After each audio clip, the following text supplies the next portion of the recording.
రాగి చెంబులనే కాదండి, ఇత్తడి పాత్రలను కూడా క్లీన్ చేసుకోవచ్చు. రాగి ఇత్తడిని మాత్రమే క్లీన్ చేయాలండి, వెండి వస్తువులను మాత్రం వీటితో క్లీన్ చేయకూడదు. ఎక్కడ వాటర్ వేసినా కూడా ఇలా కలర్లోకి వచ్చేస్తుంది. చూసారు కదండి, మనం ఎక్కడ వాటర్ ఎక్కువగా పడుతుందో అక్కడ మంచి కలర్లోకి వస్తుంది. మనము ఒకవేళ అన్నిటినీ ఒకే విధంగా క్లీన్ చేయాలనుకుంటే ఒక పెద్ద బౌల్లో వాటర్ని తీసుకొని దాంట్లో వీటన్నిటిని ముంచేసి ఒక 5 మినిట్స్ అలాగే ఉంచి చూడండి, అవి మళ్ళీ ఎప్పటిలాగా కొత్త దానిలా షైనింగ్లోకి వచ్చేస్తాయి. ఈ రాగి చెంబు లోపల చూడండి ఎంత నల్లగా ఉందో. అయితే ఈ వాటర్ని అంతా కూడా ఈ రాగి చెంబులో వేసి ఒక 2 మినిట్స్ పాటు అలాగే ఉంచండి. ఆ తర్వాత మనము చేత్తో రుద్దాల్సిన పని లేకుండానే ఈ రాగి చెంబు అనేది కొత్త దానిలా మెరుస్తుంది. అయితే నేను ఇక్కడ లోపల కొన్ని వాటర్నే వేసాను కదండి. రాగి చెంబులో పూర్తిగా వాటర్ వేసి అలాగే ఉంచేసామనుకోండి 2 మినిట్స్లోనే రాగి చెంబు అనేది షైనింగ్లోకి వస్తుంది. ఈ రాగి చెంబులో ఎక్కడి వరకు వాటర్ ఉన్నాయో అక్కడి వరకు మాత్రమే క్లీన్ అయిపోయిందండి. మనము రాగి చెంబు పైన కానీ ఎక్కడైనా ఎలాంటి మరకలు కనబడినా ఈ వాటర్తో ఇలా క్లీన్ చేసుకున్నామనుకోండి పూర్తిగా తొలగిపోతాయి. చూసారు కదండి, మళ్ళీ ఎప్పటిలాగా షైనింగ్లోకి వచ్చేసిందో. అయితే వీటన్నిటిని ఇలా క్లీన్ చేసుకున్న తర్వాత మాత్రం ఖచ్చితంగా ఏదైనా ఒక పొడి క్లాత్తో క్లీన్ చేసుకోవాలి. అప్పుడే మళ్ళీ దీనిపై మరకలు అనేవి ఏర్పడకుండా ఉంటాయి. ఈ వాటర్ని ఎలా ప్రిపేర్ చేసుకోవాలో ఒకసారి చూడండి. ముందుగా నేను ఇక్కడ నిమ్ముప్పుని తీసుకున్నానండి. ఈ నిమ్ముప్పు ప్యాకెట్ 10 రూపీస్ ఆర్ 20 రూపీస్ ఉంటుంది. నేను ఇక్కడ 20 రూపీస్ ప్యాకెట్ని తీసుకున్నాను. దాంట్లో నుంచి ఒక 1.5 టీ స్పూన్ వరకు తీసుకుంటే సరిపోతుంది. ఈ నిమ్ముప్పు అనేది ఇలా చూడడానికి వైట్ కలర్లో ఇలా చిన్న చిన్న స్టోన్స్ మాదిరిగా ఉంటుంది. 2 టీ స్పూన్స్ వరకు నేను సాల్ట్ను వేసుకుంటున్నానండి. నేను 1.5 టీ స్పూన్ వరకు మాత్రమే నిమ్ముప్పుని వేసుకున్నాను. ఒక మీడియం సైజు నిమ్మకాయని తీసుకొని కట్ చేసుకొని దాని రసాన్ని కూడా ఇందులోకి వేసుకోవాలి. 2 గ్లాస్ వరకు వాటర్ని కూడా వేసుకోండి.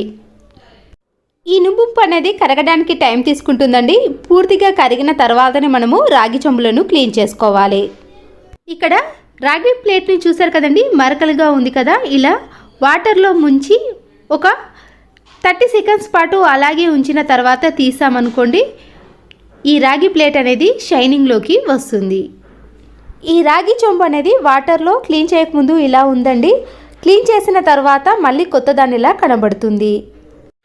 ఎక్కువ డబ్బులు ఖర్చు పెట్టకుండా తక్కువ టైంలోనే ఎన్ని రాగి వస్తువులనైనా క్లీన్ చేసుకోవచ్చు.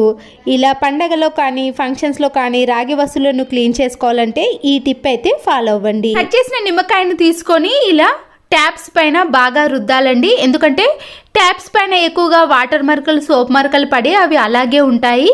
ఇలా నిమ్మకాయతో క్లీన్ చేసినాక మనము వాటర్తో క్లీన్ చేసుకోవాలి. ఇలా వాటర్తో క్లీన్ చేసిన తర్వాత ఈ ట్యాప్స్ని అలాగే వదిలేయద్దండి. ఎందుకంటే నిమ్మకాయతో క్లీన్ చేసాం కాబట్టి మరకలు అనేవి మళ్ళీ ఏర్పడతాయి. మనము ఏదైనా ఒక పొడి క్లాత్ని తీసుకొని ఈ ట్యాప్స్ని క్లీన్ చేసుకున్నాం అనుకోండి వాటర్ మరకలు కానీ మనము నిమ్మకాయతో క్లీన్ చేసిన మరకలు అనేవి అస్సలకే ఏర్పడకుండా ట్యాప్స్ అనేవి చాలా రోజుల పాటు నీట్గా ఉంటాయి. పాడైపోయిన నిమ్మకాయలతో కూడా క్లీన్ చేసుకోవచ్చు. మరొకటి, సోఫా పైన ఏవైనా మరకలు ఉన్నాయనుకోండి అవి అలాగే ఉండిపోతాయి. ఆ మరకలు ఏర్పడకుండా ఉండాలన్నా లేకపోతే అవి పోవాలంటే ఇలా వ్యాజ్లైన్ని కొద్దిగా అప్లై చేయాలి. ఇలా వ్యాజ్లైన్ అప్లై చేయడం వలన స్మూత్గా ఉంటాయి కాబట్టి సోఫా పైన ఎలాంటి మరకలైనా ఈజీగా తొలగిపోతాయి. ఇలా వ్యాజ్లైన్ అప్లై చేసిన తర్వాత ఒక 2 మినిట్స్ తర్వాత మనము పొడి క్లాత్తో ఈ సోఫాపై ఉండే మరకలను క్లీన్ చేసుకోండి. ఈ వ్యాజ్లైన్ పూర్తిగా ఆరిపోయిన తర్వాత మరకలు అనేవి కనిపించవు. ఈ వైట్ ప్లాస్టర్లో స్టార్టింగ్ తీయాలంటే ఒక్కొక్కసారి వెతకాల్సిన పని ఉండటమే కాకుండా టైం కూడా చాలా వేస్ట్ అయిపోతుంది. మనము ఇలా స్టార్టింగ్లోనే ఏదైనా వేస్ట్గా ఉన్న కీస్ని కానీ లేదా మేకుని పెట్టేసామనుకోండి ప్రతిసారి వెతకాల్సిన పని లేకుండా ఎప్పుడు కావాలంటే అప్పుడు యూజ్ చేసుకోవచ్చు. ఇలా చిన్నది ఏదైనా కూల్ డ్రింక్ బాటిల్ కానీ వాటర్ బాటిల్ని తీసుకొని ఇలా పైన మాత్రమే కట్ చేసుకోవాలి. ఇలా కట్ చేసుకున్న తర్వాత మన ఇంట్లో ఉండే స్క్రబ్బర్స్ ఉంటాయి కదండి, స్పాంజ్ స్క్రబ్బర్స్, దాని సైజుని చూసి ఇలా రౌండ్గా కట్ చేసుకోవడం కానీ లేదా దాంట్లో ఇలా గట్టిగా ప్రెస్ చేసామనుకోండి ఈ వాటర్ బాటిల్ క్యాప్ అనేది ఈ స్పాంజ్ స్క్రబ్బర్లో గట్టిగా బిగుసుకుపోతుంది. ఆ తర్వాత మనము ఈ క్యాప్ను ఓపెన్ చేసి దాంట్లో లిక్విడ్ని కానీ ఏదైనా సర్ఫ్ను వేసుకొని గిన్నెలను క్లీన్ చేసుకున్నామనుకోండి, చాలా ఈజీగా క్లీన్ అవుతాయి.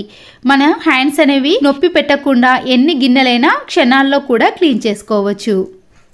ప్రతిసారి స్క్రబ్బర్కి మనము సోప్ని యూజ్ చేయడం, లిక్విడ్ యూజ్ చేయడం అలాంటి పని లేకుండా డైరెక్ట్గా ఒకేసారి ఈ వాటర్ బాటిల్లో మనము లిక్విడ్ని వేసి ఎన్ని బౌల్ అయినా ఈజీగా క్లీన్ చేసుకోవచ్చు. వీటి వల్ల మనకి టైం కూడా చాలా సేవ్ అవుతుంది. చేతి నొప్పి పెట్టకుండా ఇలా ఎన్ని గిన్నెలైనా తక్కువ టైంలో ఈజీ ప్రాసెస్లో క్లీన్ చేసుకోవచ్చు. ఒక టమాటా తీసుకొని హాఫ్గా కట్ చేసుకొని దానిపై కొద్దిగా షుగర్ని వేసుకోవాలండి.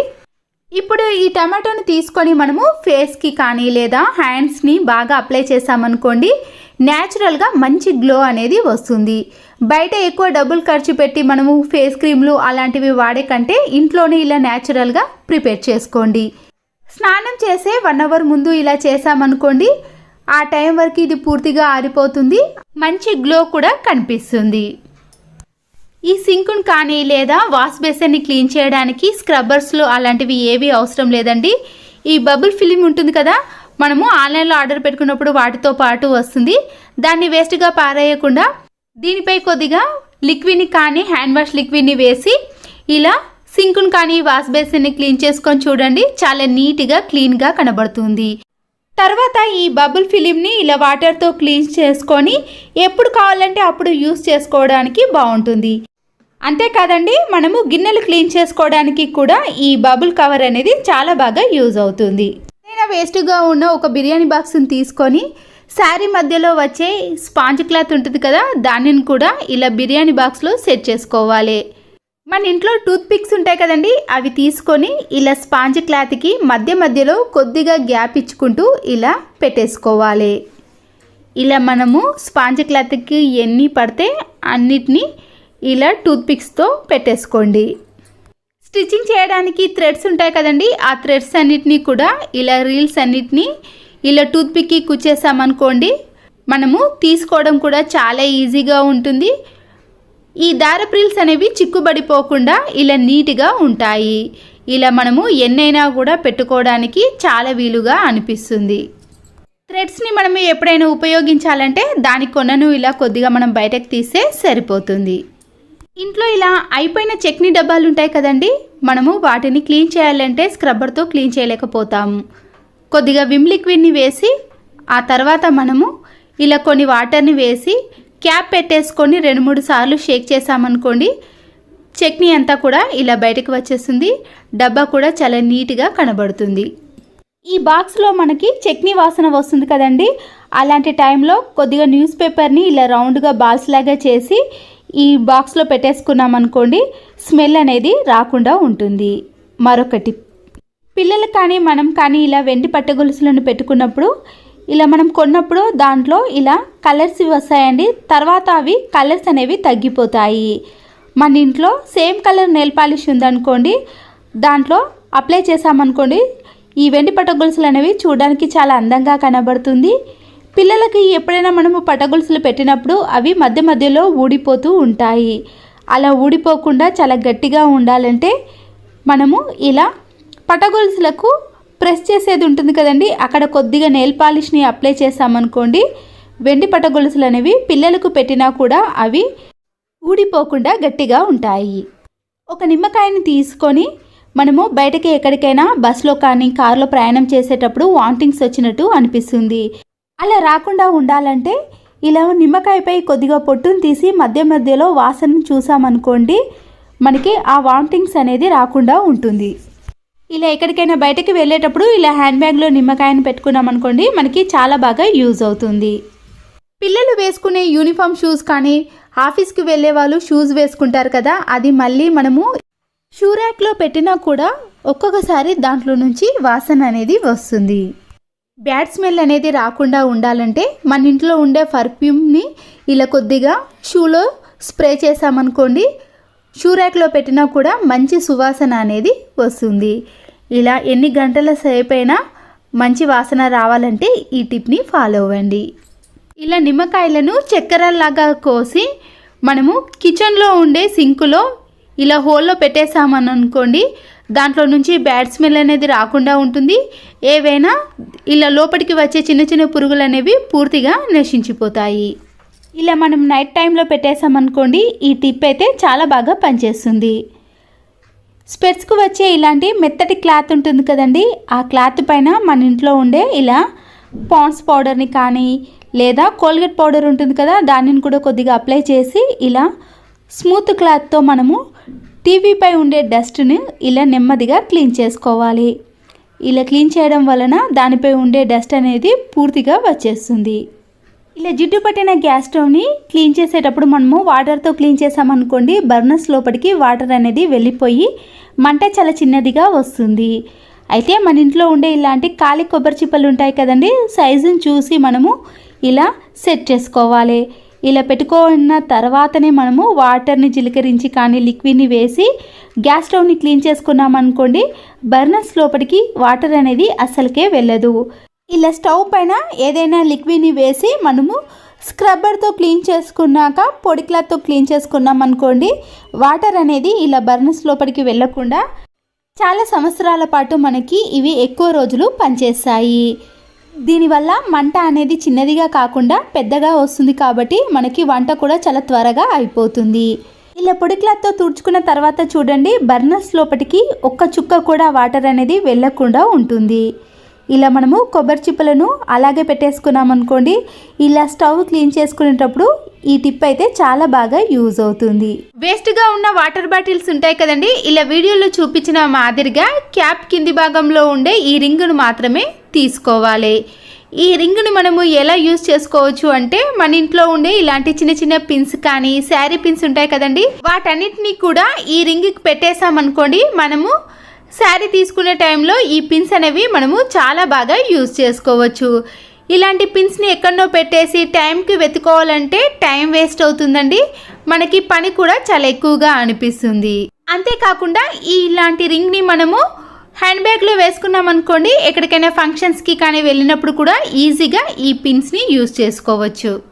ఇలాంటి ఇయర్ బడ్స్ని మనము కవర్లో తీసుకున్నప్పుడు అవి కింద పడేసామనుకోండి, డస్ట్ అనేది బాగా పడుతుంది.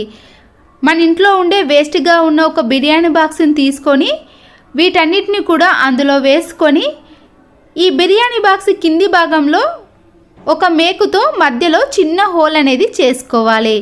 ఇలా చేసుకోవడం వలన మనము క్యాప్ తీసుకోకుండానే డైరెక్ట్గా దాంట్లో నుంచి ఇలా షేక్ చేసామనుకోండి, ఇయర్ బడ్ అనేది ఈజీగా వచ్చేస్తుంది. అల్లంపై ఉండే పొట్టు చాలా ఈజీగా రావాలంటే మనము ఇలా కొద్దిసేపు కూల్ వాటర్లో ఈ అల్లాన్ని నానబెట్టిన తర్వాత స్పూన్తో కానీ నైఫ్తో ఇలా పొట్టును తీసేసామనుకోండి, చాలా ఈజీగా వచ్చేస్తుంది. మరొక యూస్ఫుల్ టిప్, విండోస్ మధ్యలో కానీ స్లైడింగ్ డోర్లో ఇలా డస్ట్ అనేది ఎక్కువగా ఉన్నప్పుడు చపాతీ పిండి ముద్దను కానీ మైదా పిండి ముద్దను తీసుకొని ఇలా డస్ట్ని అంతా కూడా చాలా ఈజీ ప్రాసెస్లో క్లీన్ చేసుకోవచ్చు. డస్ట్ అనేది పైకి రాకుండా ఇలా పిండి మొత్తానికే అంటుకొని ఉంటుంది. మరొక యూస్ఫుల్ టిప్, టిష్యూ పేపర్ ఉంటుంది కదండి, ఒక టిష్యూ పేపర్ని తీసుకొని మన ఇంట్లో ఉండే నైఫ్ని కానీ లేదా పీలర్ని తీసుకొని ఈ టిష్యూ పేపర్కి చుట్టేసుకోవాలి. ఈ టిష్యూ పేపర్ చివరి భాగాన ఇలా రౌండ్గా తిప్పేసుకొని గ్యాప్స్ ఉంటాయి కదండి, ఇలా కబోర్డ్ గ్యాప్లో కానీ సెల్ఫ్ గ్యాప్లో ఉన్నప్పుడు డస్ట్ని క్లీన్ చేసుకోవాలంటే అంత ఈజీ కాదు కాబట్టి ఇలా మనము పీలర్ సహాయంతో కానీ లేదా నైఫ్ సహాయంతో అలాంటి గ్యాప్లో మనము ఈజీగా క్లీన్ చేసుకోవచ్చు. మన ఇంట్లో వేస్ట్గా ఉన్న సబ్బు తుణుకలు ఉంటాయి కదండి, ఈ సబ్బు తుణుకలను వేస్ట్ చేయకుండా ఇలా ఏదైనా ఒక సబ్బు తుణుకను తీసుకొని ఇలా లవంగాలను ఒక 5 to 6 వరకు ఈ సబ్బు తుణుకకు గుచ్చేసుకోవాలి. ఇలా సబ్బు తుణుకలను వేస్ట్ చేయకుండా మనము ఇలా గుచ్చేసిన లవంగాల యొక్క సబ్బు తుణుకను ఏదైనా పాత మాస్కును తీసుకొని ఇలా పైన మాత్రం సీజర్తో కట్ చేసుకోవాలి. ఇలా కట్ చేసిన సబ్బు తుణుకను ఈ మాస్కులోకి వేసి అదే మాస్క్ దారంతో మనము దీన్ని పూర్తిగా కవర్ చేసుకోవాలి. ఇలా కవర్ చేసిన ఈ మాస్క్ని మనము వాష్రూమ్లో ఉండే ఫ్లష్ ట్యాంక్లో వేసేసుకోవాలి. ఇలా చేయడం వలన సబ్బు తుణుకలు అనేవి వేస్ట్ కాకుండా ఉంటాయి. బాత్రూమ్ అనేది ఎప్పటికీ కూడా మంచి సువాసనతో పాటు ఈజీగా క్లీన్ అయిపోతుంది. ప్రతిరోజు వాష్రూమ్ అనేది నీట్గా ఎలాంటి బ్యాడ్ స్మెల్ రాకుండా ఉండాలంటే ఇలా వేస్ట్గా ఉన్న వాటిని కూడా మనము వాష్రూమ్లో ఈజీగా యూస్ చేసుకోవచ్చు. ముందుగా ఇలా ఒక ఓల్డ్ బ్లౌజ్ని తీసుకొని దాంట్లో ఉండే కాజాల పట్టీని కట్ చేసుకోవాలి. ఇలా కట్ చేసుకున్న పట్టీని మనము కబోర్డ్లో కానీ డోర్ బ్యాగ్ కానీ ప్లాస్టర్తో అతికించేసుకోవాలి. ఇలా అతికించిన తర్వాత దీనికి మన ఇంట్లో ఉండే ఇలాంటి చైన్స్ని వేసుకోవాలి. ఇలా మనము ఎన్నైనా చైన్స్ని వేసుకోవచ్చు అండి. ఈ కాజాల పట్టిని కొద్దిగా నైఫ్తో కానీ స్పూన్తో కానీ లూజ్ చేసుకొని ఇలా రివర్స్లో పెట్టుకొని ఈ కాజాల పట్టికి ఇలా చైన్స్ ఆర్గనైజేషన్ని తయారు చేసుకోవచ్చు. ఇలా మనం కబోర్డ్ తీయగానే ఏది కావాలంటే అది చైన్ని తీసుకోవచ్చు. మళ్ళీ ఆ ప్లేస్లోనే పెట్టుకోవడానికి చాలా వీలుగా ఉంటుంది. ఇలా ఓల్డ్ బ్లౌజ్తో మనము ఇలా ఎన్నో రకాలుగా యూజ్ చేసుకోవచ్చు. ఇలా కట్ చేసుకున్న అదే బ్లౌజ్ని తీసుకొని ఇలా హ్యాండ్స్ని రివర్స్లో చేసుకున్నాక సీజర్తో ఈ 2 హ్యాండ్స్ని కూడా కట్ చేసుకోవాలి. ఇలా కట్ చేసుకున్న హ్యాండ్స్ని కూడా మళ్ళీ సీజర్తో సపరేట్ చేసుకోవాలి. ఇలా విడిగా కట్ చేసుకున్నాక ఇలా అన్ని వైపులు సమానంగా ఉండే విధంగా ఈ 2 హ్యాండ్స్ని ఇలా ఒకదానిపై ఒకటి పరుచుకొని మీకు ఇలా చూపిస్తే క్లియర్గా అర్థమవుతుందని చూపిస్తున్నానండి. ఇలా ఏదైనా ఒక పెన్తో కానీ చాక్పీస్తో కానీ మార్క్ చేసుకొని సైడ్లు మాత్రమే సమానంగా కత్తిరించుకోవాలి. ఇలా 2 హ్యాండ్స్ అనేవి సేమ్గా ఉండే విధంగా కత్తిరించుకున్నాక మన ఇంట్లో ఉండే ఏదైనా ఒక జిప్ని తీసుకొని ఇలా రివర్స్లో పెట్టుకొని ఈ జిప్పుతో ఇలా పైభాగంలో స్టిచ్చింగ్ చేసుకోవాలి. మీరు చేత్తోనైనా ఈజీగా వేసుకోవచ్చండి. మిషన్ ఉంటే ఇంకా ఈజీగా వేసుకోవచ్చు. ఇక్కడ మిషన్ లేదు కాబట్టి నేను చేత్తోటే వేసి చూపిస్తాను చూడండి. ఇలా ఈ జిప్ను పెట్టేసి స్టిచ్చింగ్ వేసుకోండి. చూసారు కదండి, ఇలా 2 మినిట్స్లోనే మనం స్టిచ్చింగ్ వేసుకున్నాం అనుకోండి, ఇలా జిప్తో మనకి ఒక చిన్న పర్స్ అనేది రెడీ అయిపోతుంది. ఇలా చిన్న పర్సుని మనము పిల్లలకు కానీ మన ఇంట్లో ఉండే ఏదైనా వాటిని చిల్లర కాయిన్స్ని కానీ ఏదైనా వేసుకోవడానికి వీలు ఉంటుంది. పిల్లలకి ఇచ్చేసామనుకోండి, చిన్న చిన్న షార్ప్నర్స్ కానీ ఎరేజరు, పెన్స్, కలర్ పెన్స్ కూడా వేసుకోవచ్చు. చూసారు కదండి, ఇలా అందమైన చిన్న పర్స్ని మన ఇంట్లోనే ప్రిపేర్ చేసుకోవచ్చు. మరొక బ్లౌజ్ను తీసుకొని ఇలా వీడియోలో చూపించిన మాదిరిగా ఇలా 2గా మలుచుకొని ఇలా నెక్ వరకు కట్ చేసుకోవాలి. ఇలా స్ట్రైట్గా కట్ చేసుకున్నాక మధ్యలో ఫోల్డింగ్ చేస్తున్నాను చూడండి, అక్కడ కూడా ఇలా చూసి కట్ చేసుకోండి. ఇప్పుడు దీని మధ్యలో కూడా సమానంగా చూసి ఇలా కట్ చేసుకోవాలి. ఈ కాజా పట్టి ఉంది కదండి, ఈ కాజా పట్టిని కూడా కట్ చేసుకోండి. ఇలా సమానంగా కట్ చేసుకున్న ఈ 2 పీసులను ఒకదానిపై ఒకటి పరుచుకొని ఇలా వీడియోలో చూపించిన మాదిరిగా కరెక్ట్గా మార్క్ చేసుకుంటే మనకి సమానంగా ఇలా షేప్లో కట్ చేసుకోవడానికి వీలు ఉంటుంది. చూసారు కదండి, ఇలా కొద్దిగా డబ్బా షేప్లో కట్ చేసుకున్నాం అనుకోండి, కరెక్ట్గా వస్తుంది.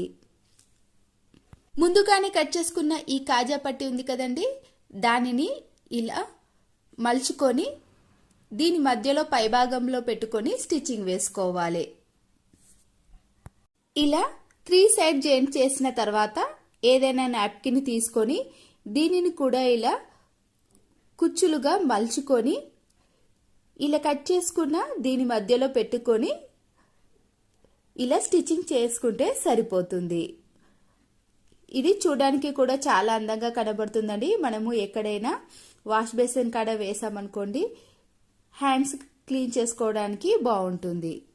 ముందుగా కట్ చేసుకున్న పాత బ్లౌజ్ ఉంది కదండి, ఇప్పుడు దానిని తీసుకొని ఇలా వీడియోలో చూపించిన మాదిరిగా నెక్ వరకు ఇలా కట్ చేసుకోవాలి. ఇలా పొడవుగా సమానంగా కట్ చేసుకున్నాక దీనిని ఇలా 2 మడతలుగా మలుచుకొని మధ్యలో ఇలా ఒక స్టిచ్చింగ్ వేసుకోవాలి. చూసారు కదండి, ఇక్కడ ఒక స్టిచ్చింగ్ వేసుకుంటే మనకి అక్కడ జాయింట్ అనేది వస్తుంది. మళ్ళీ దీనిని కూడా ఇలా మడతగా మలుచుకోవాలి. ఇలా 2 సార్లు మలుచుకోవడం వలన మనకి లోపట ఇలా కాణాలుగా వస్తుంది. ఎక్స్ట్రా ఉన్న క్లాత్ను ఇలా సమానంగా కట్ చేసుకొని చివరి భాగంలో కింద ఇలా ఓపెన్గా ఉన్న దాంట్లో మనము స్టిచ్చింగ్ వేసుకోవాలి. చూసారు కదండి, ఇలా స్టిచ్చింగ్ వేసుకుంటే మనకి ఇలా 4 కాణాలుగా ఉండే పర్సు అనేది రెడీ అయిపోతుంది. మనము దీంట్లో చిల్లర కాయిన్స్ని, నోట్లను, కీస్ని కూడా వేసుకోవచ్చు. ఏదైనా హ్యాండ్ బ్యాగ్లో కానీ సరుకులు తెచ్చుకునే బ్యాగ్లో ఇలా మనము లోపల ఒక సైడ్ స్టిచ్చింగ్ వేసుకున్నాం అనుకోండి, తీసుకోవడానికి పెట్టుకోవడానికి చాలా వీలుగా ఉంటుంది. మనము చేతిలో పట్టుకోకుండా ఇలా అన్నిటినీ కూడా ఈ పర్సులో వేసుకున్నాం అనుకోండి, ఎక్కడికైనా ఈజీగా తీసుకెళ్లవచ్చు. ఇలా ఇంట్లో ఉండే పాత బ్లౌజ్లను వేస్ట్గా పారేయకుండా ఈ విధంగా మనము యూజ్ చేసుకోవచ్చు. ఈ టిప్స్ కానీ మీకు నచ్చినట్లయితే ఒక లైక్ చేయండి. ఇది యూస్ఫుల్ అనిపిస్తే మీ ఫ్రెండ్స్కి కానీ రిలేటివ్స్కి షేర్ చేయండి. నా ఛానల్ని ఫస్ట్ టైం చూసిన వారైతే please subscribe Siri cooking and vlogs. మరో మంచి వీడియోతో మళ్ళీ కలుద్దాం. Thanks for watching.